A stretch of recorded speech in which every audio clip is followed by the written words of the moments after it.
Pusat data nasional yang diduga dilakukan karyawan vendor. Sebagai salah satu vendor, Telkom mengklaim sedang menunggu hasil investigasi BSSN dan cybercrime. Pemerintah menyelidiki dugaan kebocoran data kata sandi Pusat Data Nasional yang diduga dibocorkan oleh karyawan vendor. Dirjen Aplikasi dan Informatika Kominfo yang mengundurkan diri, Samuel Abriani menegaskan pemerintah berkolaborasi menginvestigasi dugaan itu. Pastinya lagi semua yang bekerja semua lagi bekerja, jadi BSSN bekerja, cybercrime juga bekerja. Ya, ini dalam semua lagi diinvestigasi. Ya, namanya investigasi kok kamu nanya pertemuan. Dugaan kelalaian pegawai Telkom yang mengakibatkan server Pusat Data Nasional terserang ransomware mengemuka dalam rakor Komisi 1 Kemkominfo dan BSSN pada Rabu lalu. Isu kelalaian pegawai Telkom ditanyakan oleh Ketua Komisi 1 Mutia Hafid ke Direktur Network and IT Solution Telkom Group Herlan Wijanarko. Herlan menjawab masih menunggu hasil audit forensik dari BSSN. Backup sih itu bukan tata kelola sih Pak. Siap. Kalau alasannya, ini kan kita nggak hitung Surabaya Batam backup kan, karena cuma 2% kan. Ya berarti itu bukan tata kelola, itu kebodohan aja sih Pak. Bahwa kan kita tahu kalau ransomware itu tidak bisa masuk sendiri, ya jadi ada yang membawa. Dan ada indikasi bahwa memang ada kelalaian dari pegawai Telkom yang membuat ransomware itu bisa masuk ke sistem Anda. Itu apakah ada orang yang terlibat dalam ransom ini? Kita benar-benar menunggu hasil audit forensik. Saya nggak bilang terlibat Pak ya. Ada indikasi kelalaian pegawai Telkom yang mengakibatkan ransomware ini bisa masuk ke sistem Anda. Jadi orangnya mungkin nggak ngerti, nggak harus terlibat juga, tapi lalai. Ya. Baik Ibu Ketua, jadi kami untuk itu betul-betul menunggu hasil audit forensik dari BSSN. Menko Polhukam Hadi Cahyanto mengeklaim layanan publik sudah kembali normal imbas serangan siber ke Pusat Data Nasional sementara di Surabaya. Menko Polhukam menyebut pemerintah berupaya meningkatkan kemampuan Pusat Data Nasional pengganti PDNS Surabaya agar bisa memiliki kemampuan backup ganda dan pengamanan berlapis. Kita serius untuk menangani permasalahan PDNS 2 di Surabaya. Serius kita laksanakan. Yang pertama apa yang kita lakukan? Yang pertama adalah untuk pelayanan masyarakat yang menggunakan digital per 1 Juli kemarin sudah berjalan normal. Pelayanan masyarakat sudah bisa dirasakan oleh masyarakat. Serangan ransomware varian Lockbit versi ketiga atau ransomware Brainchipper di bulan Juni menyerang Pusat Data Nasional di Surabaya. Di dalamnya berisi data sejumlah instansi pelayanan publik mulai dari milik pemerintah pusat hingga pemerintah daerah. Dampaknya 282 instansi pusat dan daerah mengalami gangguan pelayanan, salah satunya imigrasi untuk data perlintasan di bandara dan pelayanan paspor. Pemerintah belum sepenuhnya berhasil memulihkan data PDN yang dikunci peretas meski kunci dekripsi telah diberikan peretas. Tim Liputan, Kompas TV.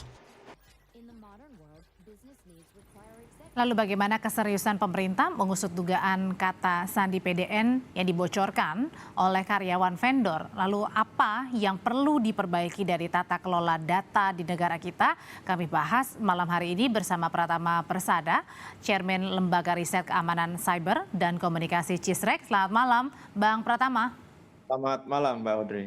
Bang, ini kan jadi diduga bahwa kebocoran oleh karyawan vendor ini sudah dibahas ya di rapat Komisi 1 DPR bersama dengan Kominfo dan juga BSSN. Nah pertanyaannya adalah benarkah ini karena faktor peretasan ini karena adanya karyawan yang membocorkan?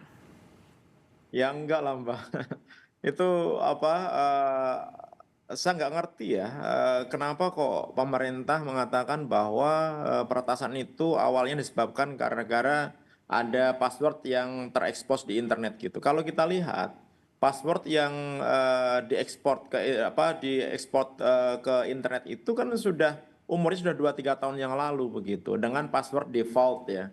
Ya agak aneh kalau misalkan setelah 2 atau 3 tahun begitu password untuk login ke sistem PDN masih belum diganti gitu. Ini lebih bermasalah lagi tata kelola pusat data nasional kalau memang itu benar terjadi gitu. Tetapi saya tidak yakin bahwa pintu masuk dari Pertas ke dalam sistem PDN ini adalah menggunakan password yang tadi terleak di internet. Kenapa? Karena untuk kelas hacker Lockbit dan gengnya ini gitu, mereka nggak butuh tuh username, password untuk masuk ke dalam sistem targetnya gitu. Dan ini juga sebenarnya sudah dijelaskan oleh juru bicara BSSN kan, bahwa ternyata dari hasil analisis forensik sementara itu memang ditemukan upaya tuh penonaktifan fitur keamanan Windows Defender pada 17 Juni 2024 jam 23.15 gitu. Nah, kemudian upaya itu berlanjut pada tanggal 20 Juni gitu dengan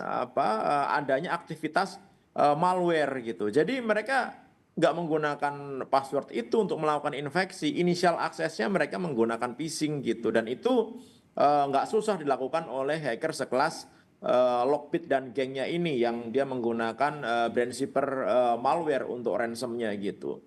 Nah, oleh karena itu kenapa saya bilang itu terlalu mengada-ada, seolah-olah Disalahinnya karyawannya begitu maksudnya? mau Ada yang- menyalahkan hancurnya pusat data nasional ini kepada salah satu orang. Oh, oke. Padahal bukan itu alasannya mungkin. Padahal bukan itu. Nggak akan seperti itu, Mbak. Nggak mungkin juga gitu. Itu kan yang di share sama si siapa, Diki Prastia, itu kan password untuk login ke sistem PDN melalui VPN. Ada username-nya, ada password-nya, yang password default gitu. Kan otomatis setelah login itu biasanya langsung terganti password-nya, atau langsung diganti password-nya. Jadi udah nggak ada gunanya itu dokumen, walaupun udah diupload ke internet nggak akan ada gunanya gitu, karena password-nya sudah diganti. Nah, beda urusan kalau ternyata password-nya belum diganti, ya itu memang agak aneh sekali. Gimana ceritanya sistem keamanan sekelas pusat data nasional tidak mengganti password setelah bertahun-tahun? Nah, itu Mungkin lebih, karena juga nggak kepikiran kali, siapa sih yang mau meretas gitu. mungkin, Mbak, ini sudah standar sekali dalam sistem keamanan. Itu basic-basicnya sistem keamanan digital gitu, mengganti password gitu. Makanya saya bilang anak SD aja sekarang sudah tahu cara mengganti password, bikin password yang Dan bikin password juga yang kuat, susah-susah ya, nggak mungkin kayak tanggal lahir begitu ya. Kalau atau- misalkan tidak diganti selama 2 tahun atau 3 tahun, ya nak paut lah. Oke, tapi Bang, yang menarik juga sebenarnya adalah pernyataan si Pertas ini ya. Sepertinya kalau saya mengartikan seperti kasihan ya, atau mungkin kayaknya greget juga dengan kita gitu. Akhirnya makanya mereka oke lah kita akan memberikannya. Jadi seakan-akan mereka yang kasihan kepada kita. Itu apa sebenarnya yang dibaca, Bang, dari pernyataan Pertas? Ini memang agak aneh ya gitu. Kita semua teman-teman pemerhati IT, keamanan cyber itu juga sedang bertanya-tanya, ini kok bisa ya gitu, hacker grup ransom Lockbit ini tiba-tiba dia memberikan key secara cuma-cuma setelah dia meminta tebusan 8 juta US dollar, dan ini belum pernah terjadi gitu ya kan. Dia juga bilang bahwa ya ini kalian terlalu lemahlah sistemnya gitu. Kita sudah dapat semua datanya juga, sehingga kalau kalian macam-macam bisa kita buka datanya dan lain-lain gitu. Memang agak aneh sih gitu ya kan. Tetapi ternyata memang kan mereka memberikan beneran gitu dekriptor untuk PDN yang tersandi oleh sistem ransomnya mereka gitu. Dan saat ini BSSN sedang mencoba gitu on proses bagaimana menggunakan kunci yang diberikan Pertas itu untuk membuka data yang terenkrip di pusat data nasional. Dan kalau kita lihat nggak main-main jumlahnya, Mbak, ada sekitar 5.700 server gitu, baik itu virtual ataupun fisik. Kemudian ada ribuan terabyte data gitu, sehingga memang butuh waktu yang cukup panjang, cukup lama. Ya kita tunggulah teman-teman BSSN ini melakukan tugasnya gitu untuk melakukan recovery file-file yang ada di PDN. Nah, sebelum itu jadi, kemarin ketika imigrasi itu bisa on lagi sistemnya, kemudian LKPP bisa on sistemnya, itu bukan data dari PDN ya, Mbak ya. Perlu diketahui bahwa itu karena mereka memiliki backup di yang mereka sendiri gitu. Jadi karena sistem PDN itu sudah rusak total, sehingga mereka ketika masih memiliki data ya, walaupun tidak full, tidak penuh, mereka berusaha untuk mengonlinekan lagi sistemnya gitu. Jadi yang pernyataan Pak Menko Polhukam menurut saya mungkin agak kurang benar ya, bilang bahwa semua layanan kepada masyarakat sudah pulih gara-gara PDN sudah terrecovery, bukan kayak gitu sih ceritanya kalau menurut saya. Artinya karena bukan karena sudah normal, karena PDN-nya juga sudah dikembalikan begitu ya data-datanya, tapi karena ada yang memang instansi-instansi sudah punya backupnya gitu, katakan sederhananya begitu betul. ya Bang ya. Betul. Nah kalau gitu, kalaupun sudah nanti akan pelan-pelan dibuka begitu, sama aja dong orang peretasnya juga sudah tahu jangan-jangan isi dalam-dalamnya. Ya memang kalau saya yakin mereka pasti sudah tahu karena tipenya grup hacker ini mereka tidak hanya melakukan ransom terhadap file-file yang diserang, file-file di target korbannya begitu.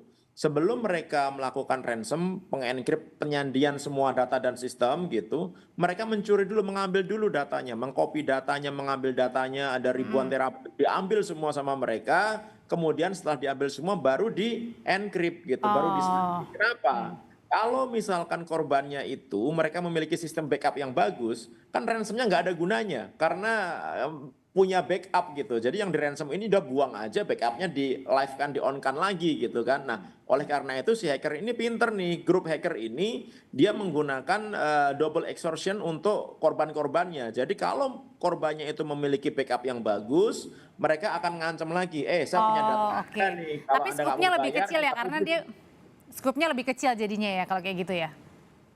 Maksudnya skupnya itu gimana ya Mbak? Iya, maksudnya kan tadi kan dibilang kan mereka bisa aja mengancam lagi begitu, karena kan sudah punya datanya. Iya, nanti kan mereka sudah gini nih, sudah janji kan, asal pemerintah Indonesia mengakui bahwa memang kunci yang diberikan itu bisa untuk membuka data-data di PDN, mereka akan menghapus data yang mereka curi gitu. Tapi kalau misalkan pemerintah Indonesia menggunakan pihak ketiga atau bilang bahwa itu hasil usahanya sendiri gitu, mereka akan mempublikasikan data-data yang hasil dicuri dari PDN itu gitu.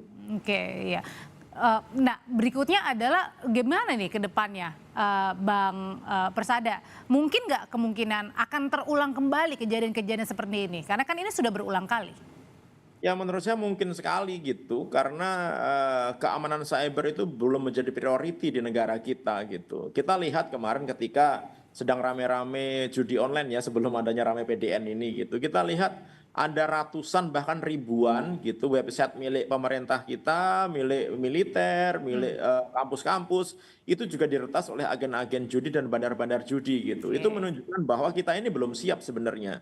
Oleh karena itu kenapa keamanan cyber itu harus benar-benar menjadi priority. Mindset para pemimpin kita itu harus berpikir bahwa ini adalah ancaman yang nyata gitu. Baru kita bisa melawan nih para hacker ini Mbak gitu. Baik, Direktur Cisrek, terima kasih Bang Pratama Persada sudah berbagi informasi di Sapa Indonesia Malam. Sehat selalu.